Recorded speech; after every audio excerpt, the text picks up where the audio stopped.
피부로 느끼는 촉각은 시각, 청각과 더불어 인간이 느낄 수 있는 중요한 감각 중 하나인데요.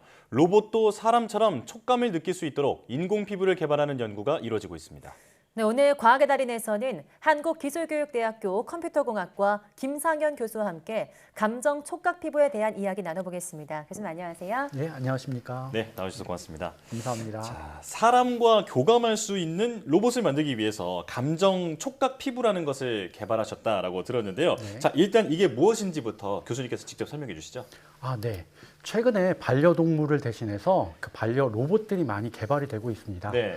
이러한 그 로봇은 사람과 대화가 가능한 수준까지 기술력이 많이 올라갔는데요. 네. 예를 들어서 뭐 공을 던져주면 공을 차고 또는 손바닥을 보이면 같이 하이파이브하고 뭐 일어나서 춤춰 그러면 그 말에 반응을 한다던가 또는 사람과 같이 제스처를 이용해서 대화가 가능한 수준까지 일단 기술력이 좋아졌는데 네.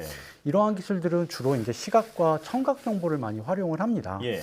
로봇이 좀 더 사람과 친밀하게 교감을 하기 위해선 촉각을 느끼게 하는 것이 매우 중요한데요. 예를 들어서 우리 사람들도 대화를 할 때 또 감정을 표현을 하기 위해서 촉각이 매우 중요한 역할을 하잖아요. 그렇죠. 예를 들어서 뭐 칭찬을 할 때 예뻐 그리고 머리를 쓰다듬다든지 아니면 귀엽고 사랑스러울 때 볼을 살짝 꽂으면서 예뻐 막 이렇게 하기도 하는데 네. 맞아요. 저희 연구팀에서도 로봇이 이런 촉각 반응에 아주 반응을 잘 할 수 있도록 로봇 피부를 개발을 하고 상호작용을 할 수 있도록 하였습니다. 그렇군요. 네. 네, 그렇다면 과연 로봇이 어떻게 촉각에 반응하는지도 궁금한데요.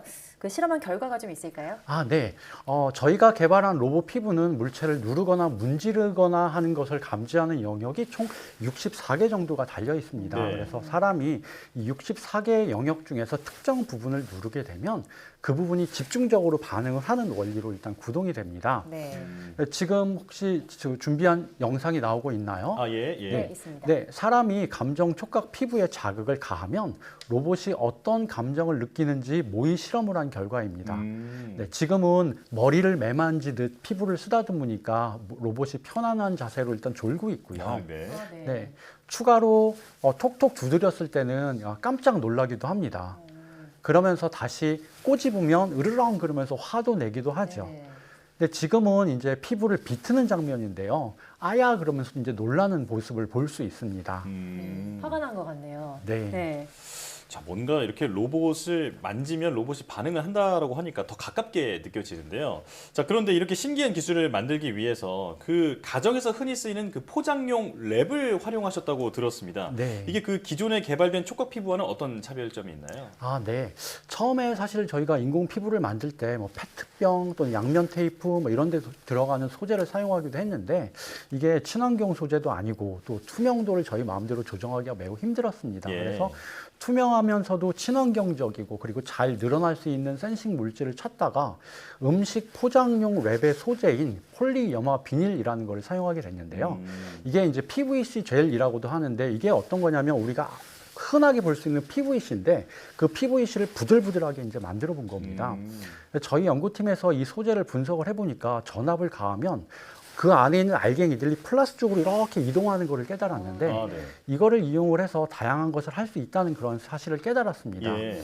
그래서 센싱 물질이 전기적인 특성을 가지기 위해선 전기 신호를 잘 전달하는 전극이 필요한데 보통 이제 전기가 잘 통하는 재료로 많은 사람들이 구리를 사용을 하는데 예. 이 구리가 잘 투명하지도 않고 잘 늘어나지도 않고 그래서 많은 어떤 사람들은 이제 하이드로젤이라는 거를 사용을 합니다. 예. 저희도 하이드로젤이라는 거를 사용을 했는데요.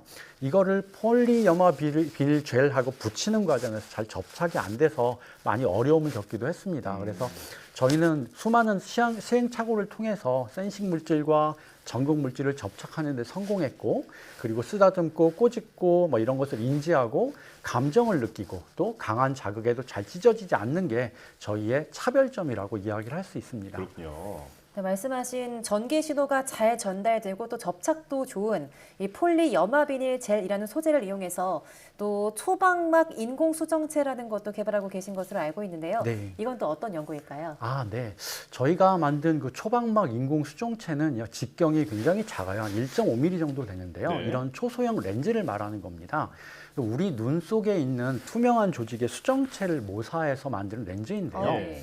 이 수정체는 빛을 모아주어 망막에 상이 맺히도록 하는데 우리가 사물을 잘 볼 수 있게 초점을 조절하는 역할을 합니다. 저희는 렌즈에 전압을 가하면 위로 볼록해졌다가 또 아래로 볼록해지고 이런 연구를 하고 있는데 예.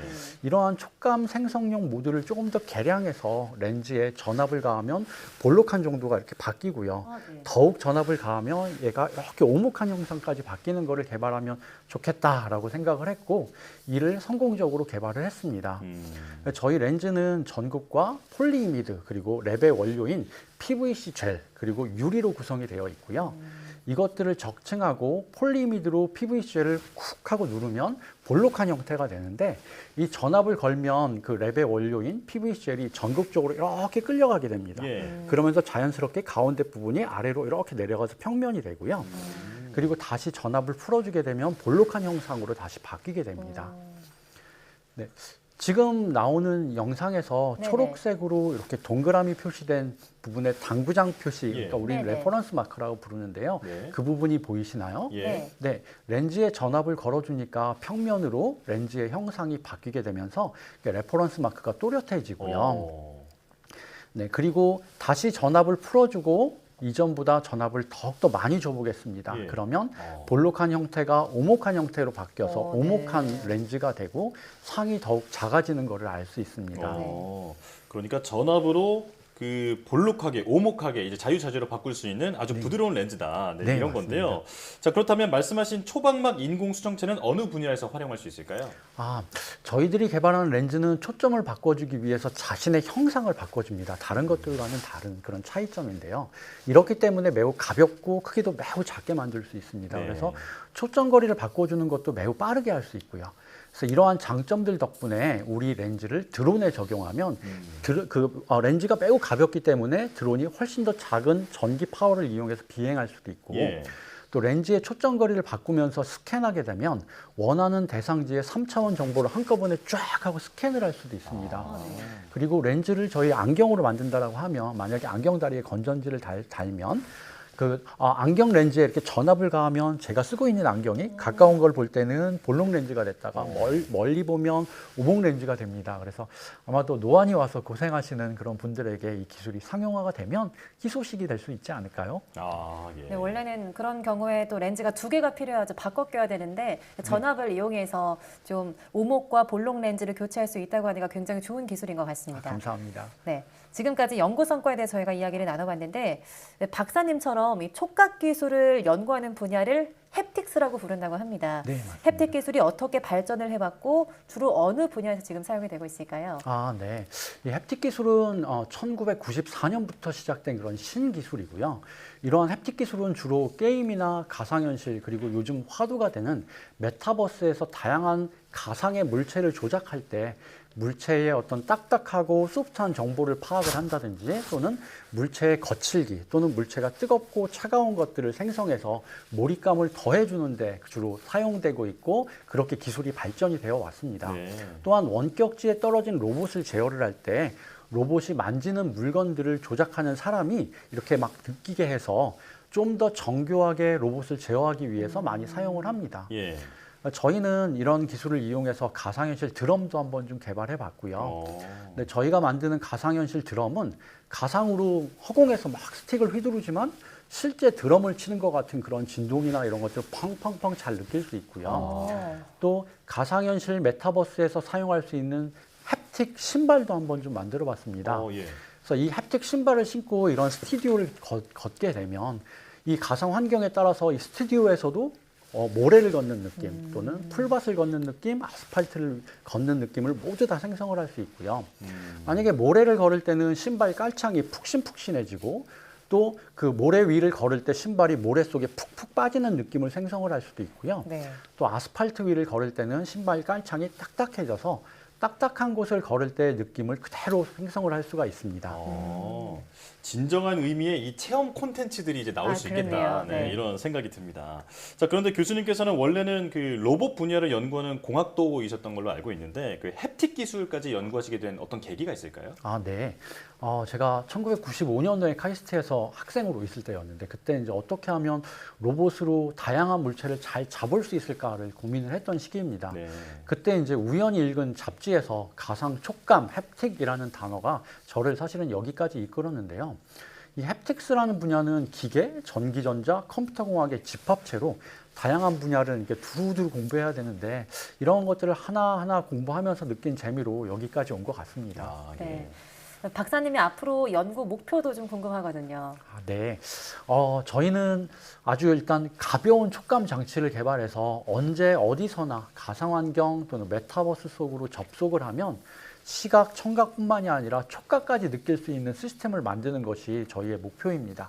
그리고 가벼운 촉감 장치를 스킨 형태로 개발해서 로봇에 적용해서 사람과 로봇이 시각, 청각뿐만이 아니라 촉각적으로 교류할 수 있는 시스템을 더욱 더 잘 만들어서 마치 사람이 반려동물과 하는 모든 행동들을 모사할 수 있도록 하는 것이 저희의 앞으로의 연구 목표입니다. 예. 자, 로봇은 사실 차갑고 딱딱하다는 인식이 있는데 오늘 교수님께서 말씀해주신 그 기술을 이제 설명을 듣고 나니까 앞으로는 그런 인식이 곧 바뀌지 않을까 네, 이런 생각이 듭니다. 감사합니다. 자, 로봇이 사람과 더 가까운 곳에서 더 많은 도움을 줄 수 있게 앞으로도 많은 노력 부탁드리겠습니다. 네. 자, 과학의 달인 한국기술교육대학교 김성현 교수와 함께했습니다. 고맙습니다. 감사합니다.